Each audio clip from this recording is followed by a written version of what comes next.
Langkah kaki Nadia terdengar pelan tapi pasti di dalam rumah sederhana mereka yang berdiri di ujung gang sempit. Rumah itu tidak besar, hanya terdiri dari 2 kamar tidur kecil, 1 ruang tamu sekaligus ruang makan, dan dapur mungil yang hampir selalu dipenuhi aroma masakan hangat setiap hari. Meski begitu, Nadia selalu merasa rumah itu istana baginya. Sebab di sanalah ia membangun kehidupan bersama Rian, lelaki yang dulu bersumpah akan selalu melindunginya sampai tua. Pagi itu, Nadia sibuk menyiapkan sarapan. Dengan perutnya yang sudah besar karena usia kehamilannya menginjak 8 bulan, ia tetap cekatan menggoreng telur dan menumis sayur kangkung kesukaan Rian. Sesekali ia menatap kalender yang tergantung di dinding, menghitung hari menuju kelahiran buah hati mereka.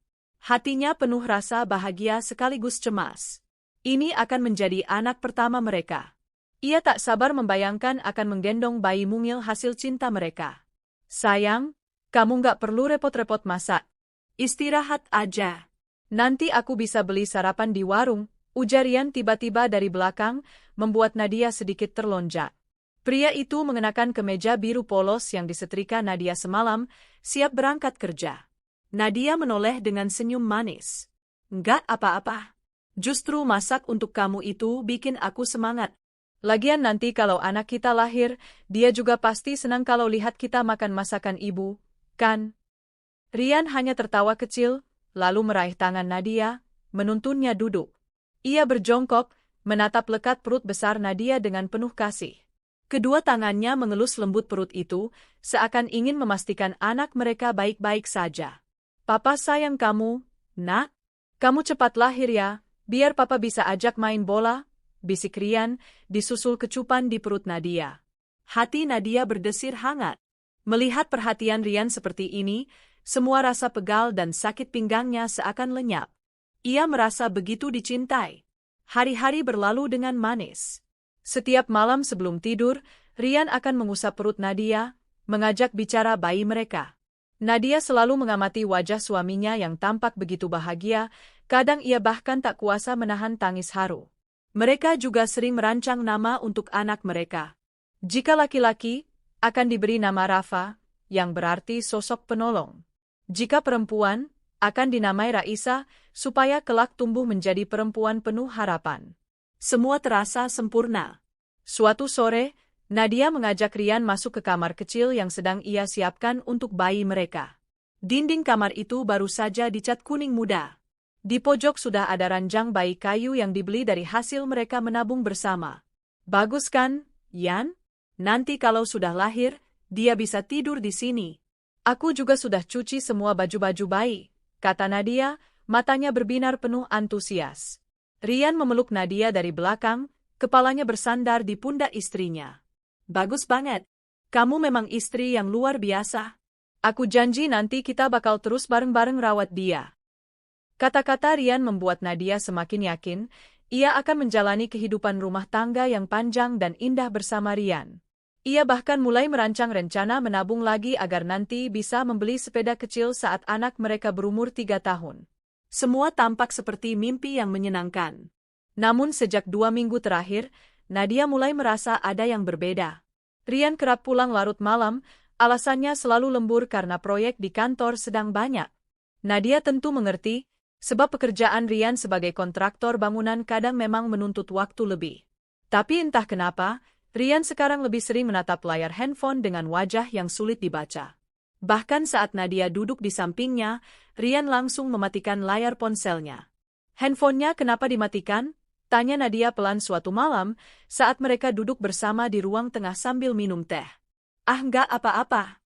Cuma cek kerjaan, nggak penting kok, jawab Rian cepat, kemudian malah bangkit ke kamar mandi, meninggalkan Nadia dengan rasa penasaran yang makin menggunung. Sejak itu, bayangan buruk kadang menghampiri pikiran Nadia. Tapi ia cepat-cepat menepisnya. Ia selalu bilang pada diri sendiri, Rian itu suamiku. Dia pasti sayang sama aku dan anak kami. Dia pasti setia. Suatu pagi, ketika Nadia sedang menjemur pakaian di halaman depan, Bu Siti, tetangga sebelah rumah, datang menghampirinya. Bu Siti memang terkenal cerewet, tapi hatinya sebenarnya baik. Endot, maaf ya bukannya mau ikut campur. Tapi tadi malam aku lihat mobil Rian sama seorang wanita di depan kafe ujung jalan. Cantik, agak dewasa, kamu ngerti maksud ibu kan? Jantung Nadia langsung berdegup kencang. Pipinya terasa panas. Ia tersenyum kaku, menahan agar air matanya tidak langsung tumpah di depan Bu Siti. Oh, ya, Bu. Mungkin itu teman kerjanya kali. Kan sekarang proyeknya banyak, jadi sering ketemu orang, dalih Nadia, meski hatinya bergetar hebat. Bu Siti hanya mengangguk, seolah tak ingin memperpanjang. Setelah tetangganya itu pergi, Nadia segera masuk rumah, menutup pintu rapat-rapat. Baru setelah itu ia menangis terisak di balik pintu, menahan rasa sakit yang tiba-tiba menusuk di dada. Malam harinya, Nadia mencoba bersikap biasa saja. Ia menyiapkan makan malam seperti biasa, menunggu Rian pulang sambil sesekali mengelus perutnya. Jam sudah menunjukkan pukul 9 malam ketika akhirnya terdengar suara pintu depan dibuka. Rian masuk dengan wajah lelah. Bau parfum asing semerbak tercium, membuat dada Nadia semakin sesak. Kamu habis dari mana? Pulang telat banget, tanya Nadia hati-hati. Kerjaan. Udah jangan tanya-tanya terus. Aku capek banget, sahut Rian ketus, langsung menaruh tasnya dan duduk di sofa. Nadia menunduk, menahan isak. Perlahan ia berjalan ke dapur, menyiapkan sepiring nasi dan lauk untuk Rian. Tapi dalam hatinya, kekhawatiran tumbuh semakin besar. Meski begitu, Nadia tetap berusaha tegar. Setiap pagi ia tetap mencium tangan Rian sebelum suaminya berangkat. Ia tetap merapikan baju kerja Rian, memastikan semuanya rapi. Bahkan ia diam-diam menyiapkan kejutan, sepasang baju bayi lucu bergambar beruang, yang rencananya akan ia tunjukkan ke Rian supaya mereka kembali ceria menanti anak pertama mereka. Sore itu, Nadia duduk di lantai kamar bayi, melipat baju-baju mungil sambil membayangkan nanti anaknya akan tertawa dalam dekapan Rian. Air matanya menetes bukan karena sedih, tapi karena haru, mengingat betapa sebentar lagi ia akan resmi menjadi seorang ibu. Ya Allah, semoga keluargaku selalu utuh. Semoga Rian tetap setia sama aku dan anak kami, doa Nadia lirih sambil menatap ranjang bayi. Ia tak pernah menyangka, doa sederhana itulah yang kelak akan paling sering ia panjatkan, karena dalam waktu dekat kehidupannya akan jungkir balik. Dan tanpa Nadia sadari, di luar sana, ada badai besar yang diam-diam sedang mendekat, siap merobohkan rumah tangga yang selama ini ia bangun dengan penuh cinta. Hari-hari berlalu, meninggalkan jejak tak kasat mata yang membuat dada Nadia semakin berat. Ia mulai benar-benar merasakan Rian telah berubah. Dulu, setiap kali pulang kerja, Rian akan langsung mencarinya, menempelkan telinga di perut Nadia, mendengarkan detak kecil kehidupan yang tumbuh di sana. Kini, pria itu lebih sering sibuk dengan handphonenya, entah chatting dengan siapa. Jika Nadia mencoba meraih tangannya, Rian seperti enggan, seakan sentuhan Nadia membuatnya risih. Pagi itu, saat Nadia menyiapkan bekal nasi goreng untuk Rian, ia memberanikan diri membuka percakapan. Yan, kamu nanti jangan pulang larut-larut ya? Aku mau kita lihat bareng-bareng hasil USG minggu depan. Biar kamu bisa lihat wajah calon bayi kita. Nadia berkata pelan, nadanya penuh harap. Namun Rian hanya mengangguk sekilas tanpa menoleh, matanya terus menatap layar handphone. Ya, nanti aku lihat jadwal dulu. Kalau bisa kamu sempatin ya, Yan. Biar nanti anak kita punya cerita, papanya ikut lihat dia dari dalam perut, lanjut Nadia dengan senyum dipaksakan. Rian hanya menghela napas panjang. Iya. Nadia menunduk, menahan luka kecil yang kembali tercipta. Dahulu, setiap kali Nadia menyebut tentang bayi mereka, mata Rian akan berbinar penuh antusias. Kini seakan semua itu hanya beban baginya. Suatu sore, Nadia sedang menata pakaian bayi di kamar, ketika suara pintu pagar terbuka. Senyum Nadia langsung merekah, ia pikir Rian pulang lebih cepat. Namun yang masuk justru Bu Siti, tetangganya, dengan wajah gusar. Enduk, maaf ya kalau ibu ini lancang. Tapi tadi ibu lihat Rian naik mobil hitam bareng perempuan itu lagi. Yang kata orang-orang namanya Bu Mirna, janda kaya pemilik butik di kota, bisik Bu Siti hati-hati. Darah Nadia serasa berhenti mengalir. Kakinya lemas hingga terpaksa duduk di tepi ranjang bayi. Ia menatap Bu Siti dengan mata berkaca-kaca.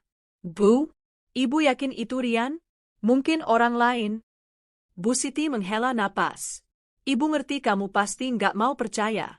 Tapi ibu ini tua, matanya masih awas. Kamu sabar ya, Enduk. Siapa tahu Rian cuma urusan kerja. Setelah Bu Siti pulang, Nadia menutup wajahnya dengan kedua tangan. Tangisnya pecah. Ia mencoba menenangkan diri, berpikir positif, memaksa logika bahwa mungkin benar itu hanya urusan pekerjaan. Tapi benarkah? Malam harinya, Nadia memberanikan diri mengutarakan isi hatinya. Saat mereka makan malam, Nadia mengamati raut Rian yang tampak dingin, jauh berbeda dari lelaki yang dulu selalu menggoda dan membuatnya tertawa. Yan, boleh aku tanya sesuatu? Suara Nadia gemetar. Rian mengunyah malas. Apa lagi? Kamu kenal sama Bu Mirna? Yang punya butik itu? Tangan Rian terhenti, pandangan matanya tajam menusuk Nadia. Siapa yang bilang sama kamu? Enggak ada. Cuma, aku dengar dari orang-orang. Mereka lihat kamu bareng dia. Aku nggak mau suuzon, cuma mau dengar dari kamu langsung. Suasana meja makan tiba-tiba mencekam. Rian mendorong piringnya kasar. Kamu dengerin omongan tetangga? Kamu tuh hamil, Nat. Pikiranmu jangan kemana-mana. Mirna itu klien penting, dia lagi bangun butik baru. Aku nggak mau proyek ini gagal cuma gara-gara istriku terlalu banyak curiga. Nadia menahan isak. Maaf, aku cuma khawatir. Aku takut kehilangan kamu. Rian bangkit berdiri. Udahlah, aku mau istirahat. Kamu pikirin aja anak kamu itu, jangan ikut campur urusan kerjaan aku.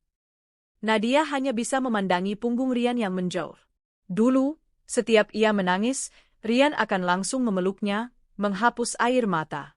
Sekarang, lelaki itu bahkan tak sudi menoleh. Hari-hari selanjutnya semakin sunyi. Rian makin jarang pulang. Katanya banyak proyek di luar kota. Nadia hanya bisa duduk menatap pintu, berharap suaminya pulang membawa sedikit senyum atau pelukan. Namun yang datang hanya malam-malam panjang yang dingin. Perut Nadia semakin membesar. Kadang saat bayi dalam kandungan menendang, Nadia memegangi perutnya sambil membisikkan, "Nak, kamu kuat ya? Mama juga berusaha kuat." Ia sering tertidur dalam posisi duduk, menunggu Rian di ruang tamu dengan lampu sengaja tak dimatikan, berharap kalau Rian pulang, ia bisa langsung melihat wajah lelaki itu. Suatu hari, saat belanja sayur di pasar, Nadia berpapasan dengan dua ibu-ibu yang sedang bergosip. Mereka tak sadar Nadia berdiri di dekat mereka. Itu loh, si Rian suaminya Nadia. Katanya sekarang sering nganterin Bu Mirna ke salon. Mirna kan kaya, janda juga. Pantes aja Rian betah. Iya. Kasihan Nadia. Lagi hamil tua ditinggal-tinggal. Tapi ya siapa suruh, cantik juga enggak, orangnya pendiam, wajar kalau laki-lakinya nyari yang lain. Kalimat itu menusuk hati Nadia seperti sembilu. Ia menunduk, pura-pura memilih bawang, menahan air mata agar tak jatuh. Begitu para ibu itu berlalu, Nadia buru-buru pergi ke sudut pasar yang sepi, menangis dalam diam. Sesampainya di rumah, Nadia mengurung diri di kamar bayi. Ia duduk memeluk guling di samping ranjang kecil. Ruangan yang tadinya penuh harapan itu kini terasa menyesakkan. Kenapa, ya Allah? Kenapa semua ini harus terjadi waktu aku lagi hamil? Apa aku terlalu kurang? Apa aku nggak cukup cantik buat dia? Rintih Nadia lirih. Tangannya mengusap perutnya yang bergerak pelan. Aku cuma pengen kita nunggu kamu lahir bareng-bareng. Nak, Mama nggak minta banyak. Tangisnya pecah lagi. Ia tahu tak seharusnya menangis terlalu sering, karena bisa memengaruhi janin. Tapi siapa yang bisa menahan luka sebesar ini? Beberapa hari kemudian, di malam yang gerimis, Nadia duduk di ruang tengah sambil merajut selimut bayi. Hatinya masih memaksa percaya Rian akan berubah. Ia menunggu sampai hampir tengah malam, barulah terdengar suara motor di depan rumah. Senyum Nadia terbit, meski matanya sembab. Rian masuk dengan wajah kusut. Bau parfum wanita yang asing langsung menusuk hidung Nadia. Ia menelan ludah, mencoba tetap tenang. "Kamu baru pulang?" tanyanya pelan. "Iya." "Ngapain nungguin aku sampai malam gini?" "Aku cuma pengen kamu makan dulu. Tadi aku masak sop ayam." "Kamu pasti capek," kata Nadia berusaha tersenyum. Rian mendengus. "Udahlah, aku udah makan di luar." Dada Nadia serasa diremas. Makan di luar? Dengan siapa? Apa bersama Bu Mirna lagi? Nadia hanya menunduk. Tangannya meremas kain rajut. Saat Rian masuk kamar tanpa menoleh lagi, Nadia menatap punggung suaminya yang semakin jauh. Dalam diam, Nadia berbisik pada bayinya, "Nggak apa-apa ya, Nak. Kita cuma punya satu sama lain." Semakin hari, Rian kian berubah menjadi asing. Ia jarang bicara, sering marah bahkan untuk hal sepele. Suatu malam, Nadia melihat Rian menerima telepon di teras rumah. Suara Rian terdengar lembut, berbeda sekali jika berbicara padanya. "Iya, sayang, nanti aku jemput. Jangan khawatir, semua akan cepat beres."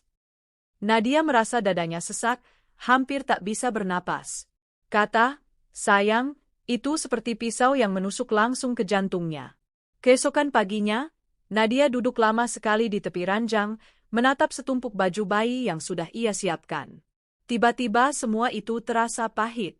Apalah arti ranjang bayi cantik, baju mungil, selimut rajut, kalau ayah anaknya saja memilih pergi kepada perempuan lain? Saat Rian muncul dengan pakaian rapi seperti hendak pergi jauh, Nadia memberanikan diri bertanya, "Kamu akhir-akhir ini kok kayaknya makin jauh ya dari aku? Dari kita? Kalau ada masalah, kita bicarain, Yan." Rian menarik napas panjang, wajahnya menegang. Lalu tanpa disangka, ia berkata pelan tapi tegas, "Nat, aku mau ngomong. Aku kayaknya nggak bisa lagi sama kamu." Nadia terdiam. Matanya membesar, air matanya langsung jatuh. "Maksud kamu? Kita kan mau punya anak." "Rian, jangan bercanda kayak gitu." "Aku serius. Aku udah nggak bisa lanjut. Aku mau cerai." Dunia Nadia runtuh seketika. Tangisnya pecah. Ia memegangi perutnya, menatap Rian dengan pandangan memohon. "Kenapa, Yan? Karena dia? Karena Bu Mirna? Tolong jangan pikir anak kita, Yan." Namun Rian hanya menunduk. "Aku mau nikah sama Mirna.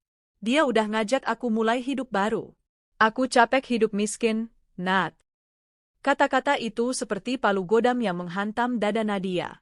Rian tak hanya memutus cinta mereka, tapi juga mengkhianati janji di depan Tuhan yang dulu pernah ia ikrarkan. Malam itu, Nadia mengurung diri dalam kamar bayi sambil memeluk baju kecil beruang coklat. Ia menangis hingga matanya bengkak, hingga suara tangisnya habis. Dalam keheningan malam, hanya suara hujan yang menemani, seakan langit pun ikut menangis untuknya. Hujan masih setia turun malam itu, menambah kelam suasana hati Nadia. Sejak percakapan sore tadi, Rian tak lagi bicara sepatah kata pun. Lelaki yang dulu selalu memeluknya ketika ia takut akan rasa kontraksi palsu, kini hanya duduk menatap layar handphone sambil sesekali tersenyum kecil. Senyum yang dulu hanya untuknya, kini milik perempuan lain. Nadia duduk di ujung ranjang, tangannya mengusap perut yang menegang. Bayi dalam kandungannya bergerak, seakan turut gelisah merasakan ibunya dalam duka. Ia menahan air mata, tak ingin bayi itu merasakan terlalu dalam kesedihannya. Malam makin larut. Rian menutup koper hitam miliknya. Suara resleting yang tertarik itu terdengar begitu mengiris, seolah mengoyak sisa-sisa harapan Nadia. "Kamu mau kemana malam-malam gini bawa koper?" tanya Nadia dengan suara parau. Rian hanya menoleh sekilas. "Aku mau pergi. Mulai sekarang aku tinggal sama Mirna. Kita udah sepakat mau hidup bareng." Nadia merasa kepalanya berputar. Kamu serius? Kamu tega ninggalin aku sama anak kita yang sebentar lagi lahir?" "Rian, kumohon, jangan pergi. Kita bisa bicarain ini baik-baik. Demi anak kita." Rian hanya menarik napas panjang. Tatapannya tidak lagi hangat seperti dulu. "Aku nggak mau hidup susah terus, Nat. Mirna bisa kasih aku yang nggak pernah kamu kasih. Hidup nyaman, usaha yang besar, masa depan cerah. Kamu sudah aku cukupin. Setelah ini kamu nggak usah ganggu aku lagi." "Cukupin?" Nadia menatap sekeliling rumah sempit mereka yang catnya mulai mengelupas. "Ini cukup menurutmu, Yan? Kita dulu janji mau bareng-bareng bangun ini semua, sedikit demi sedikit, tapi bareng. Sekarang kamu ninggalin aku cuma karena dia kaya." Wajah Rian menegang. "Udahlah, Nat. Aku capek debat. Jaga anakmu baik-baik. Jangan ajarin dia benci bapaknya." Nadia tertegun. Air matanya menetes deras. Rian memanggul koper, membuka pintu, lalu melangkah pergi begitu saja. Tak ada pelukan, tak ada permintaan maaf.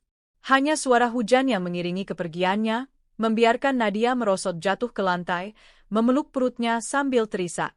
Keesokan harinya, rumah itu terasa amat sunyi. Nadia duduk di kursi ruang tamu menatap pintu yang tertutup rapat. Dalam benaknya, masih berharap Rian akan kembali dengan wajah menyesal, memohon maaf, lalu memeluknya. Namun hingga hari berganti minggu, tak sekalipun pintu itu terbuka untuk membawa pulang lelaki yang dulu ia cintai sepenuh hati. Kabar tentang Rian menikah dengan Mirna cepat menyebar. Bu Siti datang membawa kabar itu dengan wajah prihatin. "Enduk, kamu sabar ya. Ibu juga nggak habis pikir, kok Rian segitu tega ninggalin kamu pas lagi hamil tua." Nadia hanya mengangguk, menahan air mata yang rasanya sudah mengering. Sejak Rian benar-benar pergi, air matanya seperti tak habis-habis mengalir, membuat matanya sembab setiap hari. Malam-malamnya pun berubah jadi sunyi penuh isak. Jika dulu Rian yang akan memegangi perutnya saat kontraksi palsu datang, kini Nadia hanya menggigit ujung selimut, menahan sakit sambil mengelus perutnya sendiri. "Maafin Mama ya, Nak. Mama cuma punya Mama sendiri sekarang. Tapi Mama janji, Mama akan jadi ibu sekaligus ayah buat kamu." Seminggu kemudian, kontraksi itu datang lebih kuat. Nadia baru saja menjemur pakaian ketika perutnya terasa seperti diremas keras. Ia menjerit kecil, memegangi pinggir tembok agar tak jatuh. Nafasnya tersengal. Peluh dingin membasahi dahinya.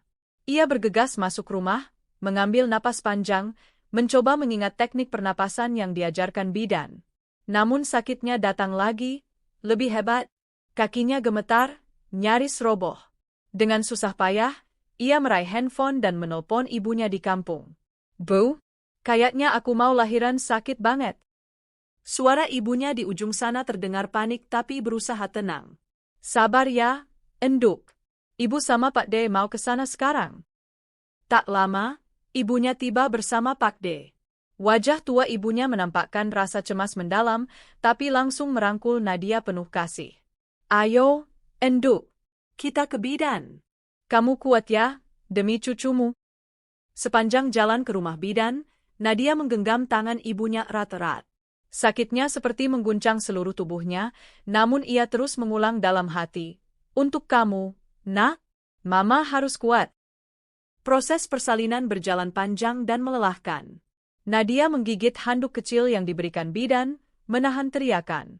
Peluh membanjiri tubuhnya. Ibunya tak berhenti mengusap kepalanya, membisikkan doa-doa. Tak ada Rian yang menggenggam tangannya, tak ada suami yang menatapnya dengan bangga menanti lahirnya buah hati mereka. Hingga akhirnya, tangisan bayi pecah memenuhi ruang bersalin sederhana itu. Nadia menoleh dengan mata penuh air mata ke arah bidan yang menggendong bayi mungil berselimut kain putih. "Selamat ya, Bu Nadia, bayinya laki-laki, sehat," ujar bidan dengan senyum hangat. Nadia menangis makin kencang, bukan lagi karena sakit, melainkan karena bahagia sekaligus pilu. Bidan menaruh bayi mungil itu di dadanya. Tangis bayi itu langsung mereda, seolah mengenali ibunya. "Rafa, kamu namanya Rafa ya? Nak, maaf kamu lahir nggak ada papa di sini. Tapi Mama janji Mama bakal sayang kamu sepenuh hati." Ibunya ikut menangis, memeluk mereka berdua. "Kamu kuat sekali, Endut, cucu ibu ini nanti bakal jadi anak hebat." Beberapa hari setelah melahirkan, Nadia pulang ke rumah dengan Rafa dalam gendongannya. Rumah itu kini benar-benar hanya milik mereka berdua. Sepi, namun Nadia bertekad akan membuatnya tetap hangat. Malam-malam pertama, Nadia menahan kantuk menyusui Rafa. Setiap kali bayi kecil itu membuka mata, Nadia menatapnya dengan tatapan penuh cinta, seakan ingin menebus semua luka yang diwariskan ayahnya. Kadang saat Rafa tertidur pulas, Nadia duduk menatap wajah mungil itu sambil membelai pipinya. "Maaf ya, Nak. Mama nggak bisa kasih kamu keluarga lengkap. Tapi Mama janji, kasih sayang Mama bakal cukup buat gantiin Papa." Hari-hari berlalu dalam ritme yang baru. Nadia bangun sebelum subuh, memandikan Rafa, lalu menjemur popok. Jika Rafa tidur, Nadia memanfaatkan waktu untuk menjahit pesanan tetangga, hanya jahitan sederhana, memperbaiki rok atau memasang kancing. Uangnya tak seberapa, tapi cukup untuk membeli susu dan beberapa potong tempe.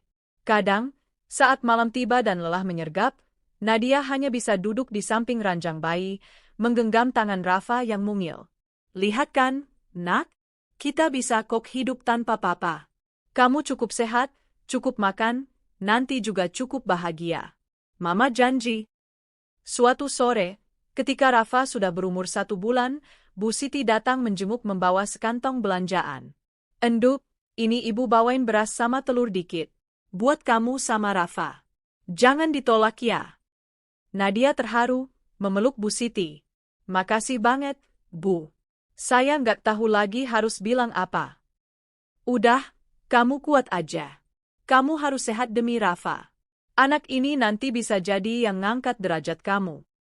Sementara itu, kabar tentang Rian dan Mirna terus terdengar, meski Nadia berusaha tak peduli. Kata orang, Rian kini sering tampak di butik milik Mirna, membantu mengurus usaha. Mereka tinggal di rumah mewah, sering makan di restoran mahal. Kadang gosip itu masih menohok hati Nadia, tapi setiap kali ia melihat Rafa tersenyum dalam tidurnya, luka itu seakan terobati.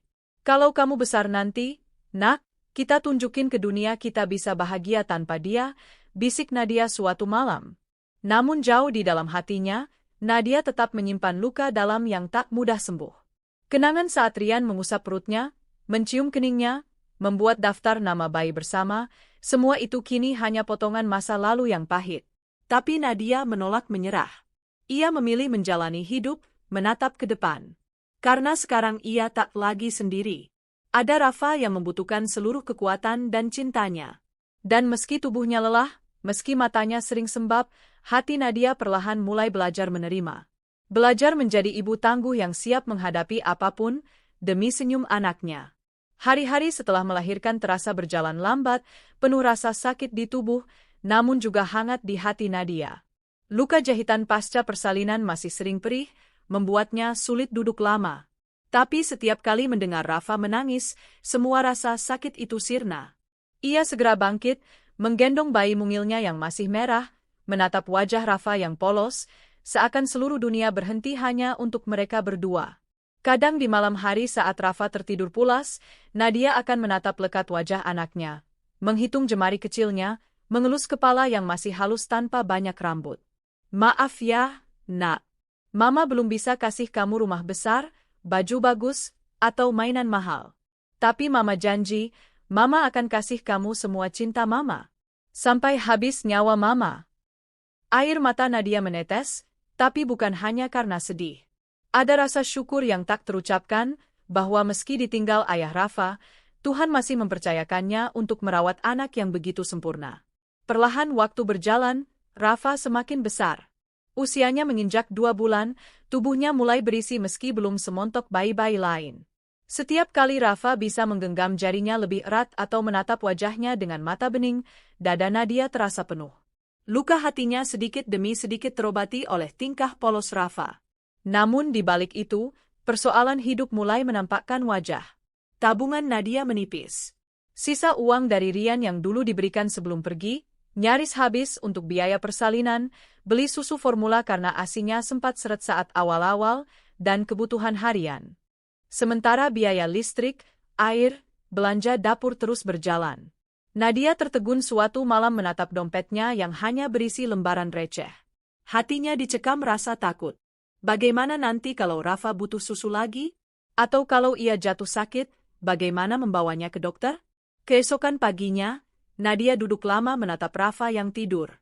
Akhirnya dengan pelan ia berbisik, "Nak, Mama harus mulai kerja lagi ya.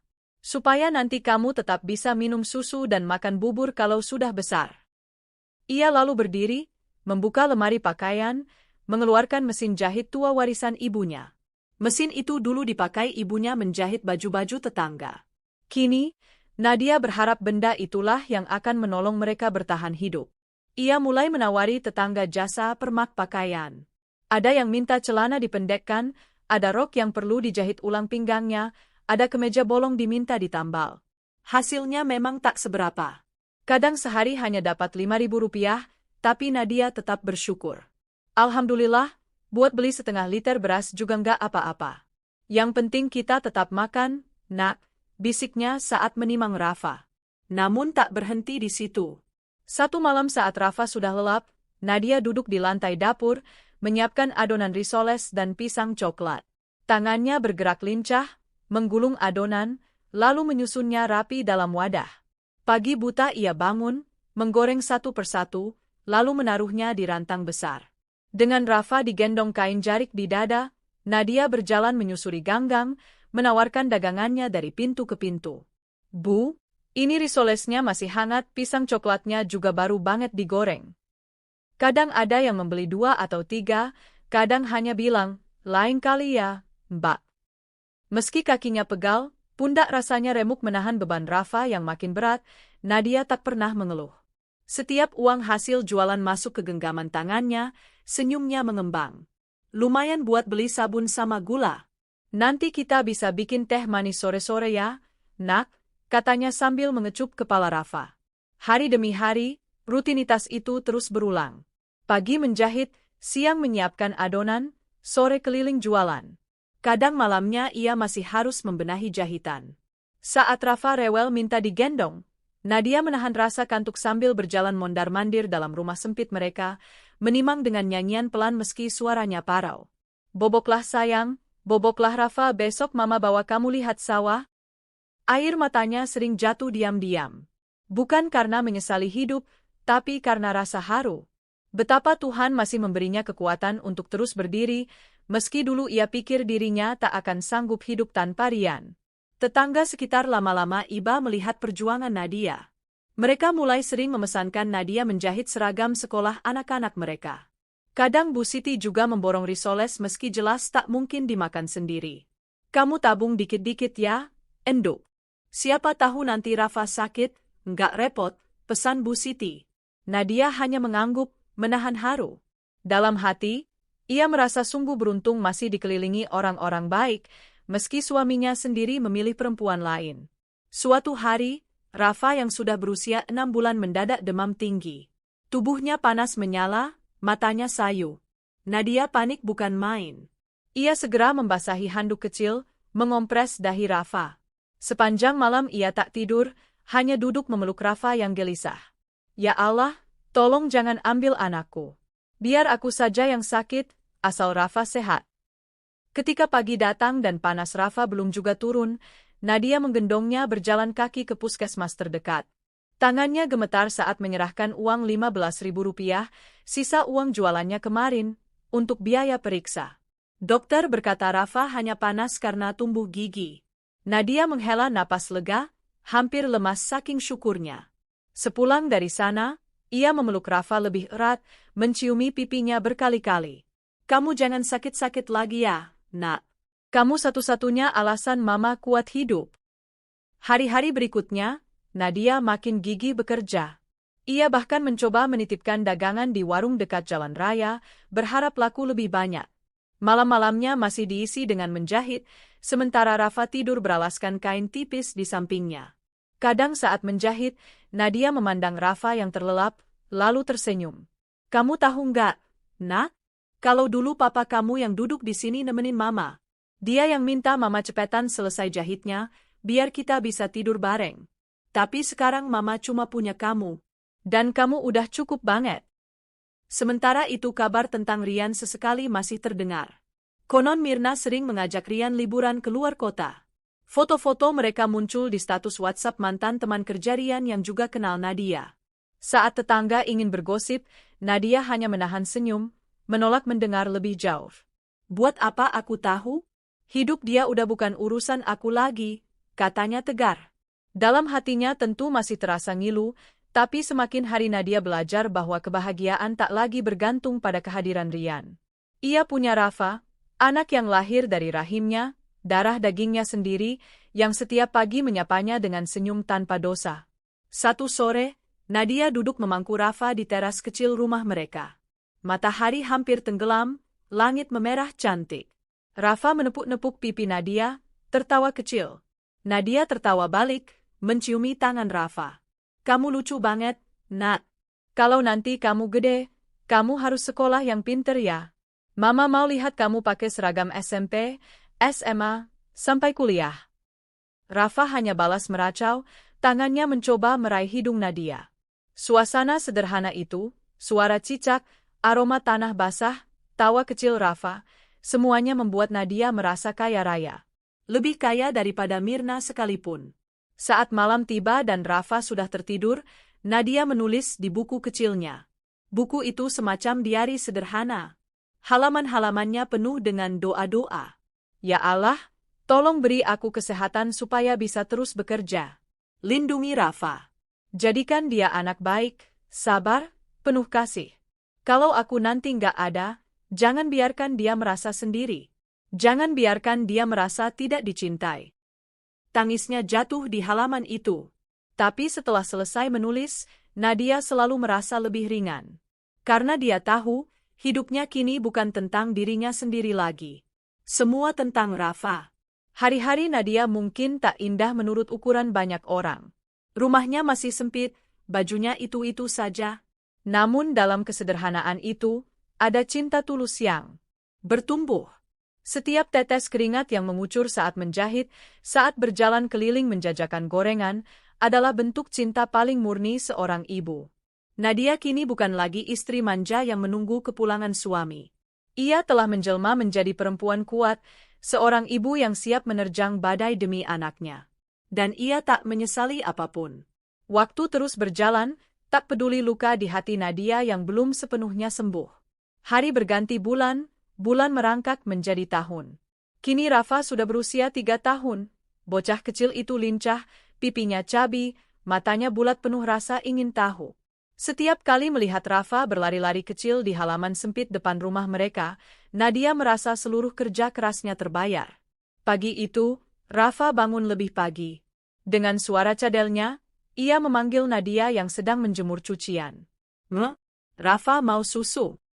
Nadia tersenyum, menjemput Rafa dan mendudukkannya di pangkuan. Iya, nanti mama buatinnya. Tapi Rafa cium mama dulu dong. Rafa menghamburkan pelukan kecilnya, menempelkan pipi pada pipi Nadia. Hangatnya pelukan bocah itu seakan menjadi penawar semua luka lama. Jika dulu Nadia merasa tak sanggup hidup tanpa Rian, kini ia tahu, Rafa lah alasan utama ia masih bernapas.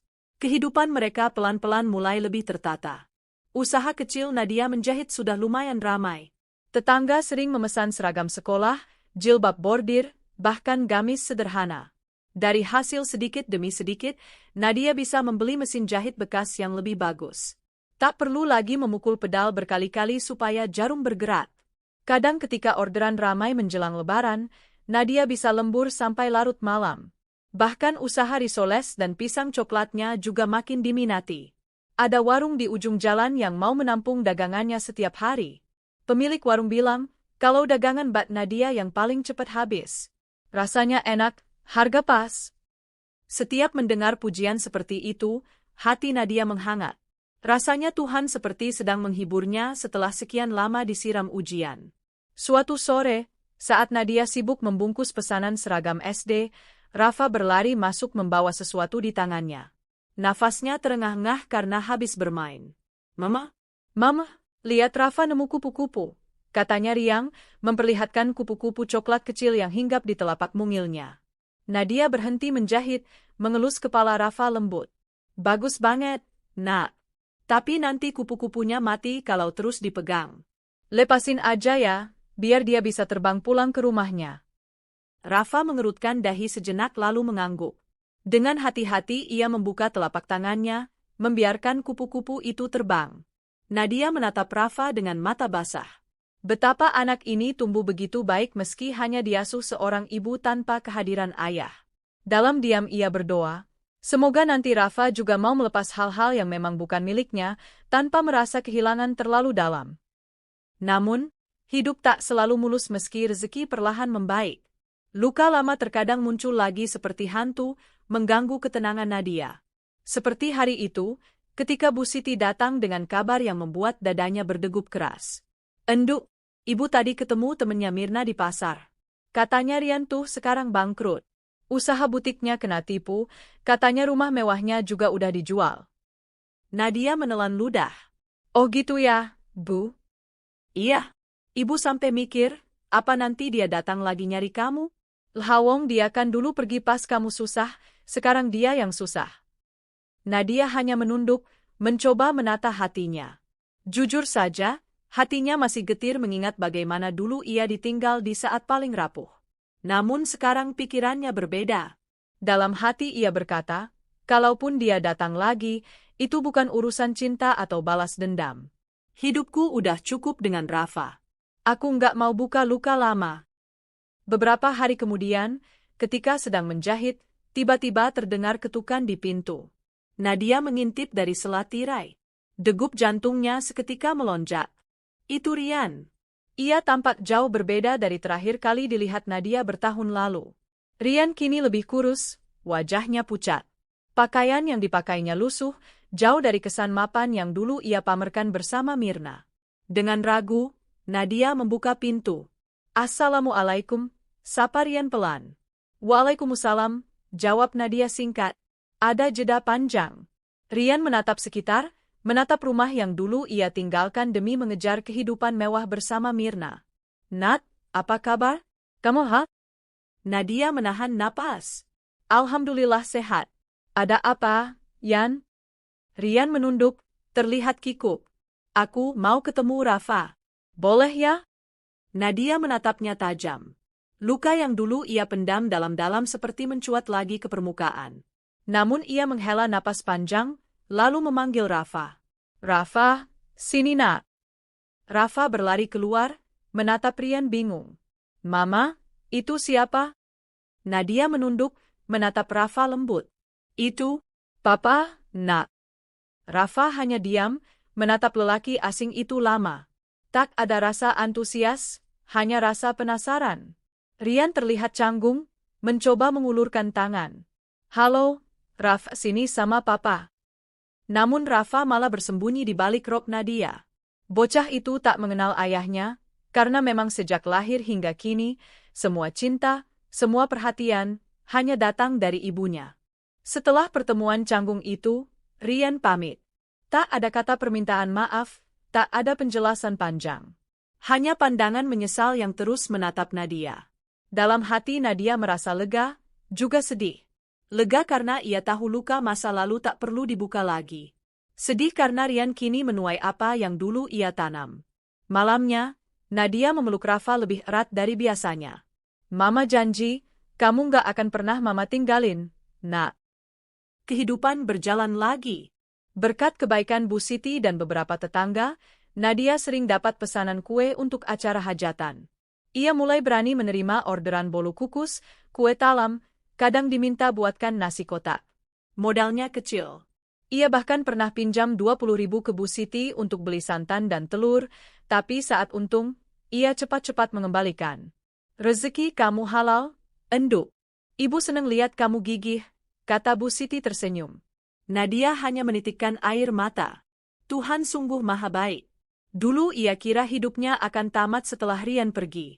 Tapi ternyata, perlahan semua dilapangkannya kembali. Kini setiap sore, Rafa membantu Nadia menyiapkan bahan jualan. Kadang ia yang memisahkan daun pisang, atau membantu mengambil sendok kecil. Melihat Rafa begitu ceria membuat Nadia bertekad lebih keras lagi bekerja. Suatu ketika, saat Rafa berusia 4 tahun, Nadia mendaftarkannya PAUD. Dengan uang tabungan hasil menjahit dan jualan, ia membeli seragam mungil berwarna merah putih. Rafa tampak girang ketika mencoba seragamnya di depan kaca. Mama, Rafa cakep enggak? Nadia tertawa sambil memeluk Rafa dari belakang. Cakep banget. Nanti kamu pinter ya di sekolah. Biar mama bangga. Saat hari pertama Rafa sekolah, Nadia mengantar dengan hati berbunga. Melihat Rafa duduk manis bersama teman-teman barunya, matanya basah, bukan karena sedih, tapi bangga. Suatu malam, saat Rafa sudah terlelap, Nadia duduk di teras menatap bintang. Angin malam berhembus pelan. Rumah kecil itu kini terasa begitu hangat, tak lagi sunyi. Dulu ia sering duduk di tempat yang sama, menangis menunggu suaminya pulang, kini ia duduk memikirkan cita-cita Rafa nanti. Mungkin dulu aku memang harus disakiti. Supaya aku jadi perempuan yang lebih kuat.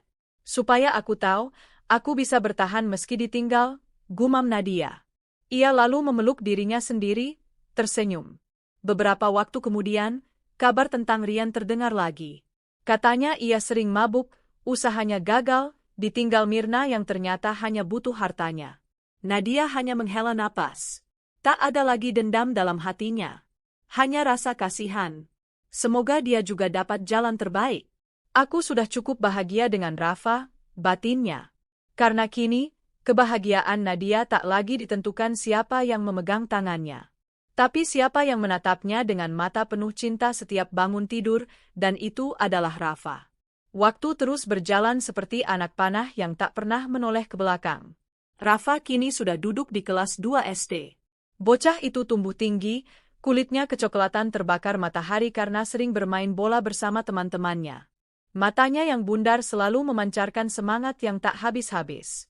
Setiap pagi, Rafa tak pernah lupa menempelkan ciuman kecil di pipi Nadia sebelum berangkat sekolah.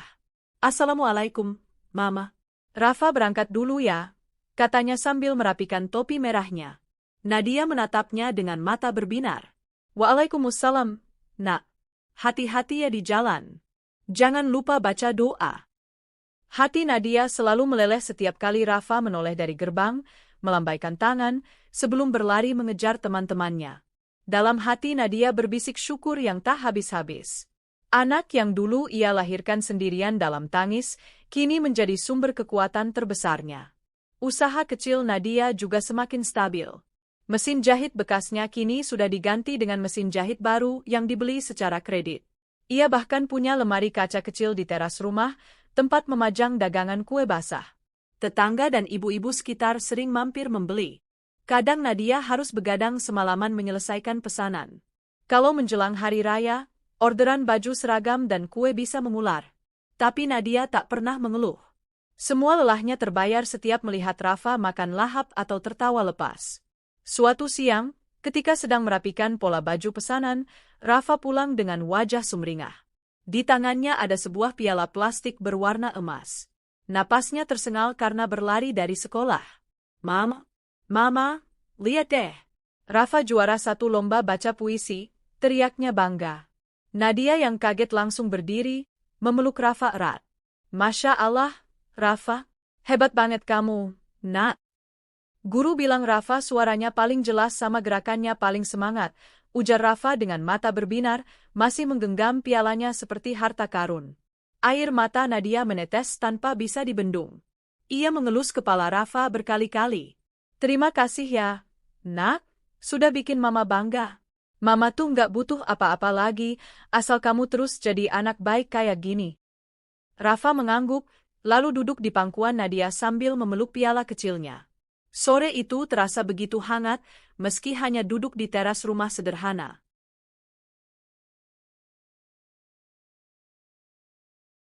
Beberapa bulan kemudian, Rafa kembali membawa kabar gembira. Kali ini ia terpilih menjadi peserta lomba cerdas cermat antar SD sekecamatan. Guru Rafa datang khusus ke rumah untuk meminta izin dan menceritakan betapa anak Nadia ini menonjol dalam pelajaran. "Ibu Nadia, saya salut sama Rafa. Dia itu cepat nangkap pelajaran, sopan, rajin banget nanya kalau nggak ngerti. Di sekolah juga jadi teladan untuk teman-temannya," ujar Bu Guru dengan senyum tulus. Nadia terharu, menatap Rafa yang malu-malu bersembunyi di belakangnya. "Alhamdulillah, Bu. Terima kasih sudah membimbing Rafa." Dalam hati Nadia seperti diusap lembut oleh Tuhan. Betapa dulu ia takut Rafa akan kekurangan kasih sayang karena tak punya sosok ayah. Tapi ternyata, cinta yang ia curahkan sendirian pun cukup untuk membuat Rafa tumbuh menjadi anak baik. Saat lomba tiba, Nadia menyiapkan seragam Rafa dengan hati-hati, menyetrika hingga benar-benar rapi. Ia mengepang rambut Rafa, tidak, Rafa kan anak laki-laki." Ia malah tersenyum sendiri menertawakan kebiasaannya dulu merapikan pita-pita kecil milik sepupu perempuannya. Sebagai gantinya, ia menyisir rambut Rafa dengan teliti dan merapikan kerah bajunya. "Semangat ya, Nak. Nggak usah takut kalah. Yang penting Rafa udah usaha dan berani tampil." Rafa mengangguk mantap. "Iya, Mama. Rafa mau bikin Mama bangga lagi." Nadia mengantar Rafa ke balai desa tempat lomba diadakan. Tangannya sempat gemetar ketika melepas genggaman tangan Rafa di depan pintu aula. Seakan hatinya tertinggal bersama Rafa di dalam sana. Ia duduk di bangku penonton bersama orang tua lainnya. Setiap nama Rafa dipanggil, dadanya berdebar tak karuan. Namun begitu melihat Rafa menjawab soal dengan lantang, senyum Nadia mengembang lebar. Tangannya otomatis menangkup, berdoa. Dan ketika diumumkan bahwa Rafa menjadi juara 2, Nadia menitikkan air mata bahagia. Bukan karena hadiah atau piagamnya, tapi karena Rafa kecilnya kini semakin berani berdiri di dunia, menunjukkan betapa hebat ia meski lahir hanya dari rahim seorang ibu yang dulu sempat dianggap tidak punya masa depan. Saat turun panggung, Rafa langsung berlari memeluk Nadia. "Mama?" Rafa dapat hadiah buku gambar sama pensil warna. Buat Rafa belajar gambar di rumah. Nadia mencium pipinya berkali-kali. "Hebat banget anak Mama. Mama bangga banget sama kamu." Malamnya, Rafa menggambar di lantai ruang tamu. Gambar rumah kecil dengan pagar kayu dan pohon jambu di sampingnya. Lalu ada 2 orang, satu perempuan pakai kerudung panjang, satunya anak kecil lelaki yang sedang memegang bola. "Ini Mama sama Rafa?" tanya Nadia sambil menatap gambar polos itu. Rafa mengangguk cepat. "Iya, Rafa gambar Mama cantik ya?" Nadia menghela napas panjang, memeluk Rafa dari belakang. "Iya, sayang. Bagus banget. Mama jadi cantik banget di gambar kamu." Di dada Nadia, ada rasa hangat yang sulit dijelaskan. Kehidupan yang dulu sempat terasa hancur, kini seperti perlahan disulam lagi jadi utuh oleh tangan Rafa kecilnya. Tak hanya Rafa yang makin bersinar. Usaha kecil Nadia juga makin mantap. Ia sudah menerima jahitan dari luar kampung, pesanan dari mulut ke mulut.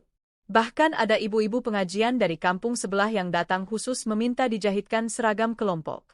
Saat bulan Ramadan, Nadia kebanjiran pesanan kue. Ia sampai harus mengajak 2 tetangganya membantu membungkus nastar dan putri salju. Malam takbiran, ia duduk di teras menatap langit yang penuh gema takbir sambil menatap Rafa yang tidur memeluk sajadah kecil.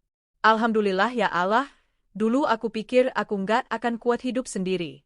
Ternyata Engkau cukupkan semuanya lewat Rafa." Namun meski hidup mulai membaik, bayang-bayang masa lalu kadang datang mengetuk pintu. Seperti suatu sore, ketika Nadia sedang menjemur pakaian. Rian tiba-tiba datang lagi. Wajahnya lebih kusut dari terakhir Nadia melihatnya. Bajunya lusuh, celana jeansnya sobek di lutut. "Assalamualaikum," suaranya paro. Nadia menoleh, berusaha menata hatinya. "Waalaikumsalam. Ada apa lagi, Yan?" Rian menatapnya dengan mata memerah. "Aku mau minta maaf, Nat. Aku dulu bodoh banget ninggalin kamu sama Rafa. Aku kira Mirna bakal terus sama aku. Ternyata dia ninggalin aku waktu usaha jatuh. Sekarang aku nggak punya siapa-siapa lagi." Nadia diam. Dalam hatinya masih ada bekas luka yang sulit hilang. Tapi ia mencoba bersikap tenang. "Aku udah maafin kamu dari dulu, Yan. Tapi hidupku sekarang cuma tentang Rafa. Jangan datang bawa masalah lagi ya." Rian menunduk lama. "Boleh aku sesekali ketemu Rafa?" Nadia menatapnya lama. Akhirnya ia menghela napas. "Kalau Rafa mau, silakan. Tapi jangan paksa dia. Dia nggak kenal kamu." Setelah itu, Rian beberapa kali datang membawa mainan kecil untuk Rafa. Tapi Rafa selalu canggung, tak pernah mau lama-lama dekat dengan lelaki asing yang tiba-tiba mengaku ayahnya. Nadia tidak memaksa Rafa menerima Rian. Ia hanya membiarkan semua berjalan alami. Suatu ketika Rafa berkata pelan, "Mama, kalau nanti Rafa gede, Rafa mau jagain Mama. Rafa nggak mau ninggalin Mama kayak Papa ninggalin Mama dulu." Kalimat polos itu menusuk sekaligus menguatkan hati Nadia. Ia memeluk Rafa lama sekali. "Rafa, kamu nggak usah mikirin itu. Cukup jadi anak baik dan pinter. Mama udah bahagia banget." Hari-hari berlalu. Rafa semakin dewasa, semakin bijak meski usianya masih kecil. Setiap dapat uang jajan lebih, ia tak lupa membelikan Nadia gorengan kesukaannya. Kadang hanya sepotong tempe mendoan, tapi itu membuat hati Nadia mekar. Suatu sore, Rafa memeluk Nadia tiba-tiba. "Mama, nanti Rafa kalau udah besar mau kerja yang hebat. Biar bisa beliin Mama rumah lebih besar. Mama mau nggak?" Nadia menahan tangis, mencium ubun-ubun Rafa. "Mama mau." Tapi lebih mau lagi lihat Rafa sukses dan bahagia. Nadia kini bisa duduk di teras rumahnya setiap sore, menatap Rafa bermain bola bersama teman-temannya. Tak ada lagi kesepian yang menusuk. Luka ditinggal suami memang belum benar-benar hilang. Tapi cinta Rafa, senyumnya, prestasi kecilnya di sekolah, semua itu menambal lubang di hatinya sedikit demi sedikit. Hidup memang tidak berjalan sesuai rencana Nadia dulu. Ia tak punya rumah besar, tak liburan ke luar negeri, tak memiliki pasangan yang menemaninya menua. Namun ia punya Rafa, anak lelaki yang lahir dari cinta tulusnya, yang kini menjadi alasan Nadia terus tegar menapaki hari.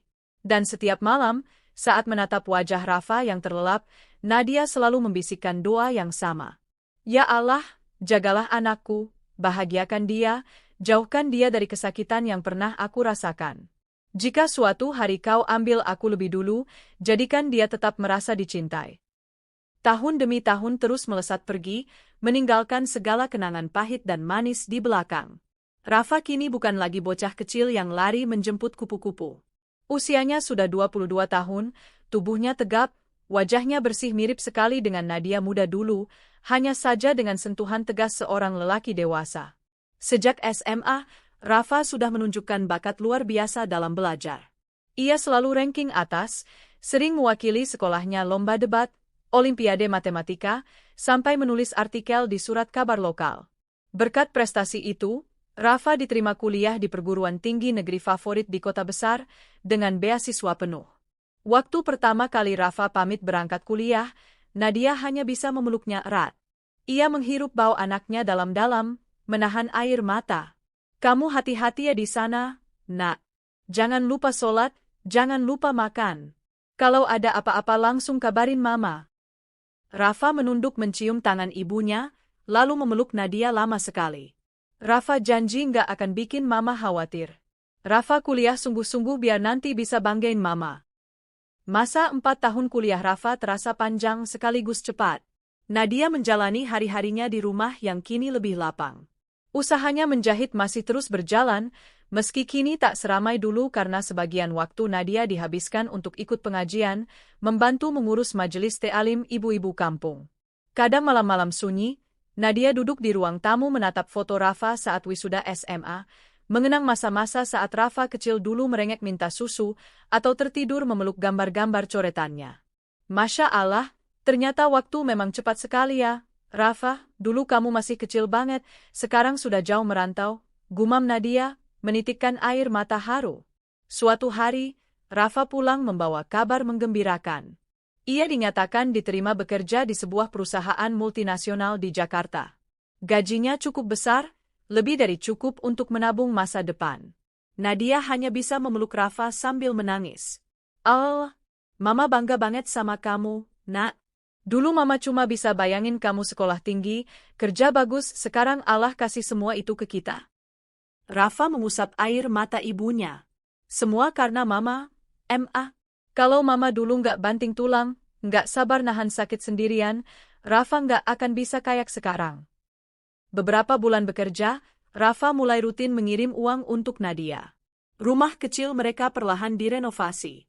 Atap seng diganti genteng, tembok dicat warna krem lembut, kamar mandi dibangun lebih bersih. Rafa juga membelikan ranjang baru supaya Nadia tidak lagi tidur di dipan tua yang sudah hampir roboh. "Biar Mama tidur nyaman, nggak pegel lagi," kata Rafa saat membantu menata spray. Nadia hanya tersenyum sambil mengelus pipi Rafa. "Yang penting kamu selalu sehat, nak. Mama nggak butuh apa-apa lagi. Punya kamu saja sudah cukup."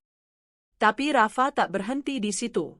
Beberapa waktu kemudian, ia pulang membawa kabar yang membuat Nadia meneteskan air mata bahagia. Rafa mengajaknya naik haji. "Insya Allah tabungan Rafa sudah cukup, Ma. Tahun ini kita daftar dulu, semoga beberapa tahun lagi dapat berangkat," kata Rafa sambil memperlihatkan buku tabungan yang saldonya jauh melampaui apa yang pernah Nadia bayangkan. Nadia menutup mulut, bahunya bergetar. "Masya Allah, Rafa, Mama nggak nyangka. Dulu Mama cuma bisa ngelamun kalau lihat tetangga berangkat haji. Ternyata nanti Mama juga bakal kesana sama kamu." Rafa janji nanti Mama sama Rafa bareng-bareng tawaf di Ka'bah. Mama doain Rafa juga biar nanti rumah tangganya sakinah, kata Rafa sambil memeluk Nadia erat. Waktu terus bergulir. Rafa bekerja makin mapan, karirnya naik cepat karena kepandaiannya. Setahun kemudian ia memperkenalkan seorang perempuan cantik dan lembut bernama Hani kepada Nadia. Hani sopan sekali, selalu mencium tangan Nadia, selalu menawari bantuan memasak setiap kali datang ke rumah. Nadia hanya bisa menatap Rafa dengan senyum haru. Kamu pinter milih istri ya, nak. Mama seneng lihat Hani. Kayak dia bakal sayang banget sama kamu. Rafa menggenggam tangan ibunya. Yang penting Hani juga bisa sayang sama mama. Karena mama tetap perempuan nomor 1 di hidup Rafa. Tak lama setelah Rafa menikah, rumah itu menjadi lebih hidup. Hani sering datang menengok Nadia, mengajaknya belanja ke pasar, menemaninya membuat kue lebaran, bahkan kadang ikut mengaji bersama. Mama tuh orang paling sabar yang pernah aku temui, kata Hani suatu ketika sambil mengupas bawang. Rafa sering cerita dulu mama kerja keras banget buat nyekolahin dia. Aku jadi makin kagum. Nadia hanya tertawa kecil. Ah, itu kan biasa aja, Han. Namanya juga ibu. Kalau bukan kita yang jagain anak, siapa lagi? Tapi jauh di dasar hati Nadia, ucapan Hani membuatnya merasa hidupnya tak sia-sia. Luka ditinggal Rian dulu rasanya kini hanya seperti bekas gores yang sudah lama mengering. Suatu malam, Rafa duduk berdua bersama Nadia di teras. Angin bertiup sepal membawa harum bunga melati yang ditanam Nadia di pot. Bulan bersinar terang, seolah turut menyinari dua hati yang penuh rasa syukur itu. Mama? Panggil Rafa tiba-tiba. Rafa nggak pernah bosen bilang makasih ke Mama. Karena Mama sabar banget dulu ngurus Rafa sendirian. Nadia mengusap punggung tangan Rafa. Mama malah minta maaf. Dulu Mama nggak bisa kasih kamu apa-apa selain nasi sama tempe. Nggak bisa beliin mainan mahal. Nggak bisa ajak kamu liburan kayak keluarga lain. Rafa menggeleng cepat. Jangan gitu dong, Emma. Justru Rafa bahagia banget punya Mama. Rafa nggak pernah ngerasa kekurangan kasih sayang. Rafa malah takut nggak bisa ngebales semua perjuangan Mama. Nadia tersenyum, menatap wajah Rafa yang kini hampir menyaingi umur masa-masa Rian dulu meninggalkannya. Kamu udah lebih dari cukup, nak. Kamu bikin Mama merasa semua luka Mama dulu ternyata hadiah dari Allah. Supaya Mama punya kamu. Beberapa minggu kemudian, Nadia menerima surat panggilan haji. Air matanya jatuh tanpa suara saat membaca lembaran itu berulang kali. Alhamdulillah, ya Allah, akhirnya Engkau kasih aku kesempatan datang ke rumah MU. Malamnya Nadia sujud lama sekali dalam sholat tahajud, menangis, mengucapkan syukur. Ingatannya melayang pada malam-malam saat ia menggigil sendirian memeluk Rafa bayi yang panas demam, saat berjalan menjajakan risoles dengan kaki pegal, saat menahan lapar karena harus membelikan susu untuk Rafa dulu. Semuanya kini terasa sangat layak dibayar dengan hadiah ini. Allah menutup luka Nadia dengan cara yang sangat indah. Hari keberangkatan haji tiba. Rafa menggandeng tangan Nadia erat sekali di bandara, takut melepaskannya. Meski mereka akan berangkat bersama, Rafa masih seperti anak kecil yang takut terpisah. Ma, nanti di sana Mama jangan capek-capek ya. Rafa temenin terus. Kita sama-sama doa di depan Ka'bah, kata Rafa, suaranya bergetar. Nadia hanya mengangguk, menatap Rafa lama, lalu berkata pelan, Mama tuh paling bahagia kalau sama kamu. Mama dulu pernah takut banget mati sendirian. Tapi ternyata sekarang malah bisa pergi haji sama anak Mama sendiri. Di pelataran Masjidil Haram, Rafa menggenggam tangan Nadia saat mereka menatap Ka'bah untuk pertama kalinya. Air mata mereka mengalir bersamaan. Nadia tak henti-henti berdoa. Ya Allah, terima kasih Kau tuntun aku melewati semua luka. Kau ganti dengan nikmat yang tak terbayangkan. Jadikan anakku Rafa selalu dalam lindungan MU, beri dia umur panjang, rezeki halal, keluarga sakinah, dan izinkan dia menua dalam cinta seperti yang tak pernah aku rasakan dulu. Sepulang dari haji, hidup Nadia benar-benar terasa lengkap. Luka masa lalu sudah mengering, bahkan tak lagi menyisakan perih saat disentuh. Rian sendiri kabarnya sudah benar-benar jatuh miskin, tinggal menumpang di rumah saudaranya. Tapi Nadia tak lagi peduli. Hatanya sudah penuh oleh rasa syukur. Rafa dan Hani kemudian memberinya cucu mungil yang menggemaskan. Setiap kali cucunya menangis, Nadia menimang sambil tertawa kecil, mengingat masa-masa dulu menimang Rafa kecil. Lingkar hidupnya seakan utuh, dari seorang perempuan yang hampir putus asa, kini menjadi seorang nenek yang dikelilingi cinta. Suatu sore, Rafa duduk di samping Nadia yang sedang merajut di teras. Sambil menatap langit yang mulai jingga, Rafa berbisik pelan. Mama, Rafa nggak akan pernah ninggalin Mama. Rafa janji akan terus jagain Mama sampai Mama tua banget nanti. Nadia tertawa pelan, menepuk tangan Rafa. Mama tuh nggak takut tua, Nak. Mama cuma takut kamu nanti lupa sama Mama kalau udah sibuk. Mana bisa Rafa lupa? Rafa hidup karena Mama, jawab Rafa mantap. Dan saat itu, di bawah langit senja yang tenang, Nadia merasa luka paling dalamnya dulu benar-benar hilang. Tuhan sudah menukar semua air mata itu dengan kebahagiaan yang tak pernah ia duga. Kini ia tahu, meski dulu suaminya meninggalkan dia saat paling rapuh, Tuhan tidak pernah meninggalkannya. Karena Tuhan menitipkan Rafa, malaikat kecil yang kini sudah dewasa, yang menjadi obat segala luka, sumber segala tawa, sekaligus bukti bahwa cinta sejati memang nyata, meski tak datang dari seorang lelaki, melainkan lahir dari rahimnya sendiri.